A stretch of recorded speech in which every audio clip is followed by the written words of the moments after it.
Hey everybody, this is Roy, and we're gonna do a little bit of Dark Souls. This is a Prepare to Die edition for the PC, which I am very excited about. I really like the game on my Xbox, and though it had some frame rate issues here and there, I'm hoping I'm not gonna have those while playing it on the PC, but we'll find out. So, let's start a new game. I'm gonna name our character.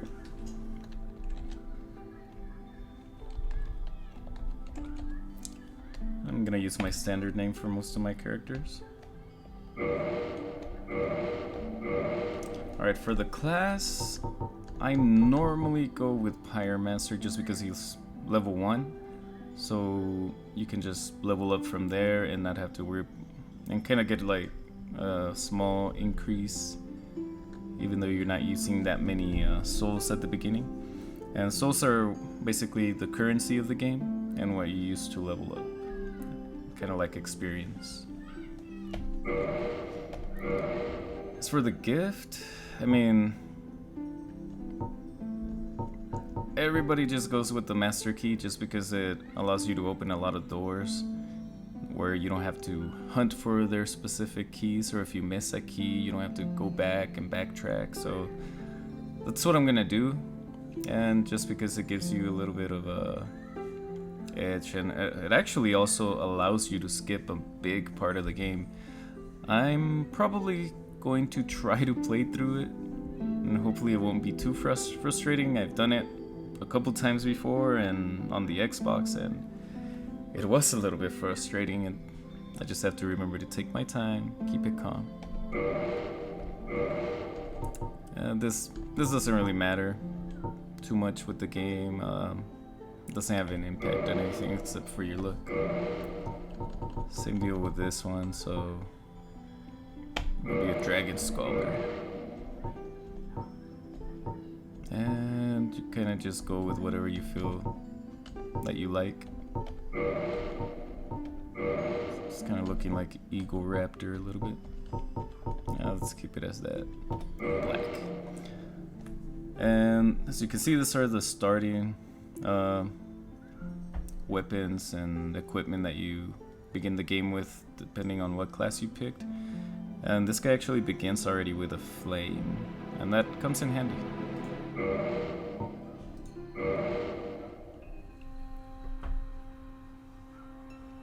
In the age of ancients, the world was unformed, shrouded by fog. A land of grey crags, arch trees, and everlasting dragons.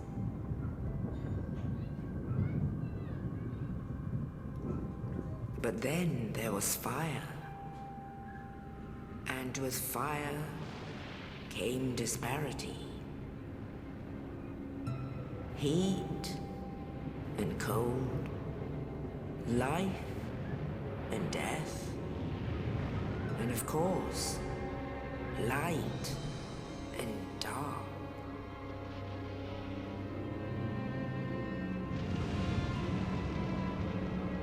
Then from the dark they came and found the souls of lords within the flame.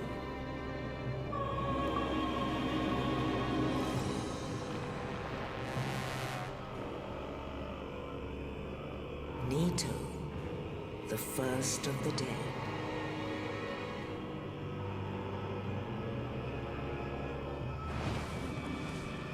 The Witch of Izalith and her daughters of Chaos. Gwyn, the Lord of Sunlight, and his faithful knights. And the furtive pygmy, so easily forgotten.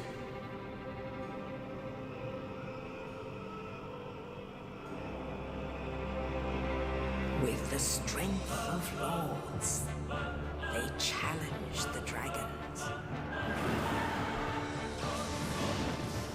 Gwyn's mighty bolts peeled apart their stone skills. witches weaved great firestorms. Nito unleashed a miasma of death and disease. And Seath the Scaleless betrayed his own, and the dragons were no more.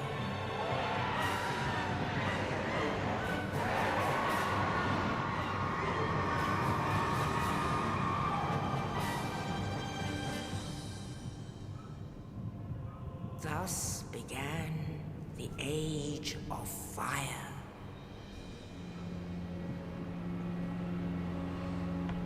But soon the flames will fade, and only dark will remain.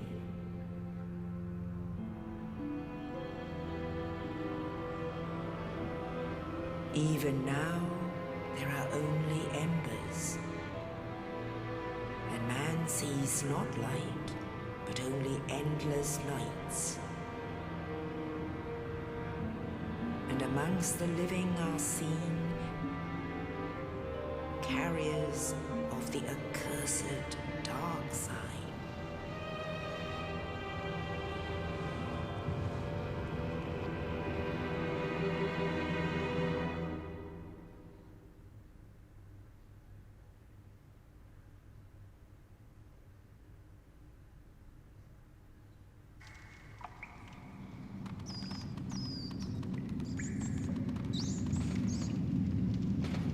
Yes, indeed.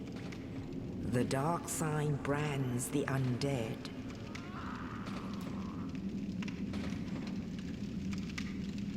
And in this land, the undead are corralled and led to the north.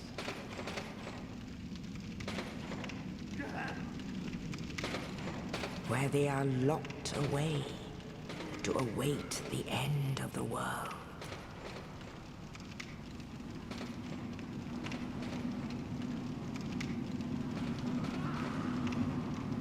This is your fate.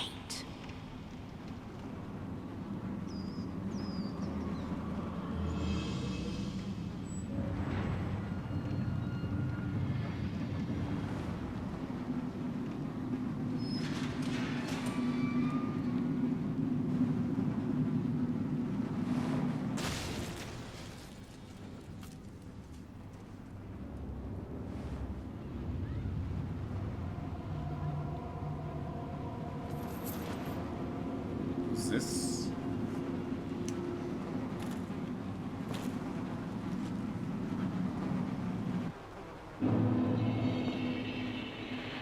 Alright, so... Oh, look at my face! As you can see, I'm an undead. And that's why I'm locked away here in the asylum. Our friendly knight friend just dropped us a body here. I don't know if he wants us to eat it or... No, actually he just wants to give us a key for our cell. So... Alright, let's just keep going. We'll talk about things as they come. As you can see, this markings on the floors are messages from... normally from other players, but during this part of the game, it's from, if you see that icon there, you see that knight, it's actually from the creators of the game, the developers. So they're kind of giving you a small tutorial.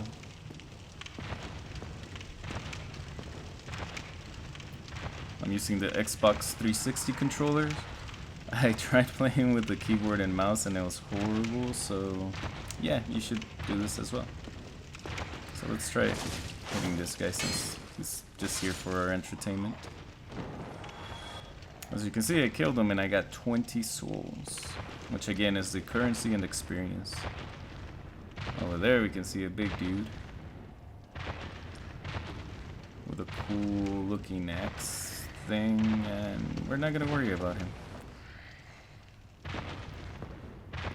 Nice if you use the right trigger, you actually do a strong attack.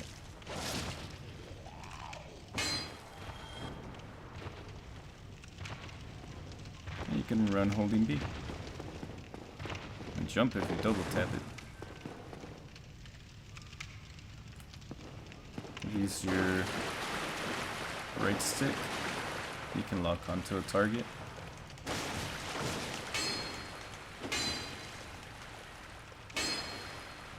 As you can see, if I hit the wall, it actually uses up more of my stamina. And those two things that you saw me just do, the kick and the jump attack, are actually movesets. Each weapon has its own. If you push forward and one of the attacks, light or strong, you'll actually do one. The kick can be used to disrupt players or enemies that are blocking. And the jump attack is just a strong attack. Alright, let's climb up the stairs. Hopefully we'll make it out of the sewers. I don't like people walking around in filth. Rest at the bonfires. Alright, this bonfire, it's actually one of the cool and weird things about this game. And it's where you get your menu normally, so you can change your spells and level up. But I'll talk about that in a little bit. See, this door doesn't open. I have to go here.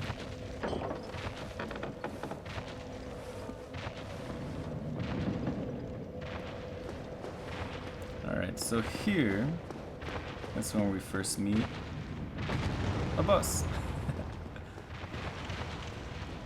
So let's go through this door. So I could technically kill that boss right now if I was that good. But as you can notice, my weapon is a broken sword. So it would take me a really, really long time to take him out.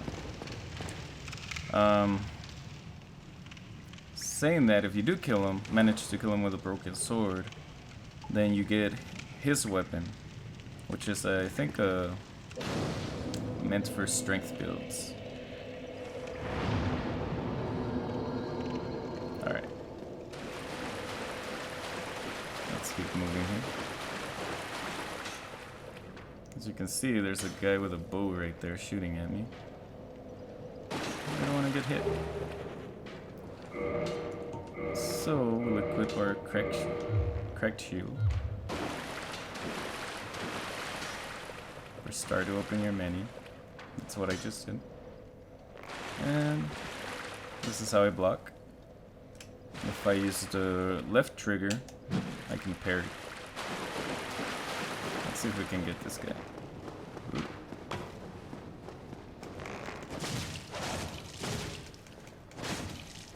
As you see, this guy's a little bit tougher than the guys we were just fighting. The other guys would go down with almost no effort. But if we look up here, there is an axe. Oh, he's gonna hit me. That's the bad thing, if you push start, you don't really pause the game. So with this axe, with this axe, we actually do real damage now. Not toy damage with a broken weapon. You can see that's what I did. I hit the D-pad and I changed weapons. Because here I have 2 slots for each hand. I don't really need that weapon anymore. So if I hit the D-pad, I'll toggle from one weapon and the other. So let's keep going.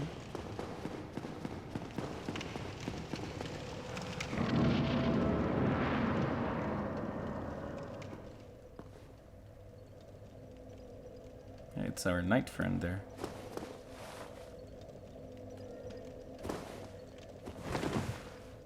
It's a good lesson to learn. And if you run up here, you see there's a ball.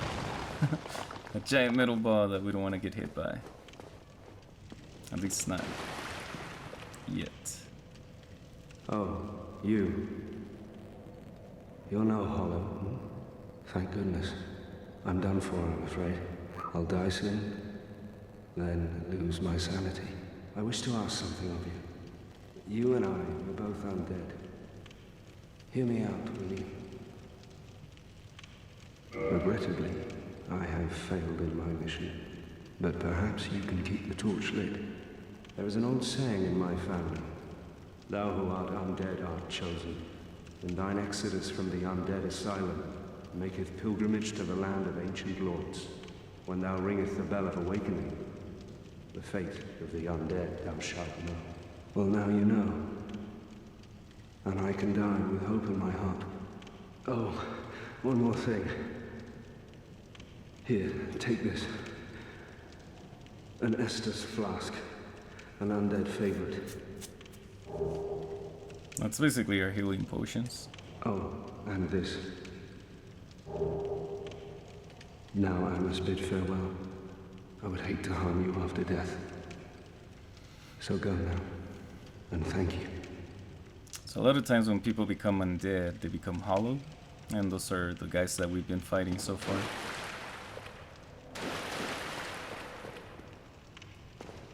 What's this? So if you use your Estus flasks, or hold on. Well, that noise was our buddy there. Let me kill this guy, just for an example. And as you can see, my health isn't full right now, so I'm going to use an Estus flask. That fills up my health. But I only have four Estus flasks now. If I rest at a bonfire, this actually will heal my injuries as well, but it'll also refill my Estus flasks. Now, you might say, oh, that's pretty great. You can just heal all you want, go there, and then refill your Estus flask and move on. Well, the downside of that is that every time you sit at a bonfire, the enemies respawn. And that is a backstab. And that's one of the strongest moves you can do. You can either parry or backstab somebody for a nice bonus in damage. All you have to do is kind of walk up behind them, stop blocking, and hit them with your weapon. It's not always as easy as that though. Some enemies you can never get behind. And some enemies you can't backstab. As you can see, I got something else there. It's my Pyromancy Flame. As you can see, the top right here, those are my spells. I have a Fireball. If I use my Pyromancy Flame, I can actually use that Fireball, that spell. There's another guy. Let's see if I can demonstrate parrying, which I always have a bad time doing. Oop. And there you go. So I blocked his weapon, and then I took him out.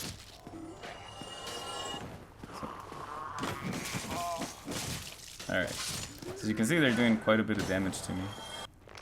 But that's another one of the strongest moves. You parry, and then attack. And alright, let's get through this guy.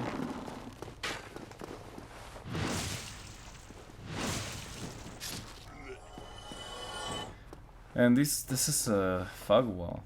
Normally, once you travel through it, it leads you to a new area or a boss. In this case, it's gonna be a boss. And that's the one that we ran away from. So, let me use my Estus flask just in case. And let's go through. Another strong attack that you can do is actually if you jump off a ledge, attack, you do like a drop attack or falling attack.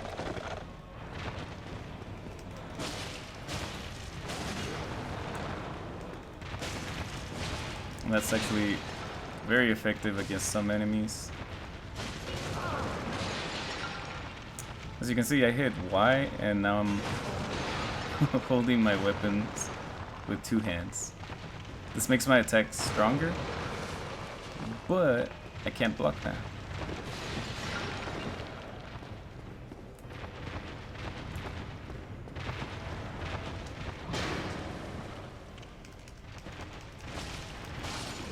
And there he goes. He's down. All you have to do is just remember to stay near his rear end and you'll be fine. Alright, that's where we came from, so let's go this way. Sorry if I made that a little bit anticlimactic for you guys. Like I said, I played the game before. Good job, go straight ahead. Okay. Actually, if you come over here, there's a little bit of a... I don't want to say secret, but there's some dead guy. Souls of the Undead. So you can actually pick up souls as items. And, okay, if I were to die right now, I would lose my 2,292 souls. And I can track my... come back to where I died, and there'll be a bloodstain there with green light emanating off of it. And you can actually pick that up to recover all your souls. If I were to die before I recover those souls, they're gone forever. But I keep all my items, so I can actually use those items to gain more souls. And there's different level ones. Do we jump? Only in the ancient legends it is stated that one day an undead shall be chosen.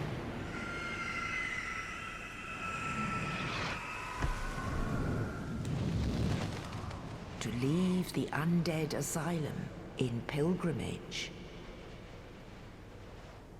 to the land of the ancient lords. Lordran.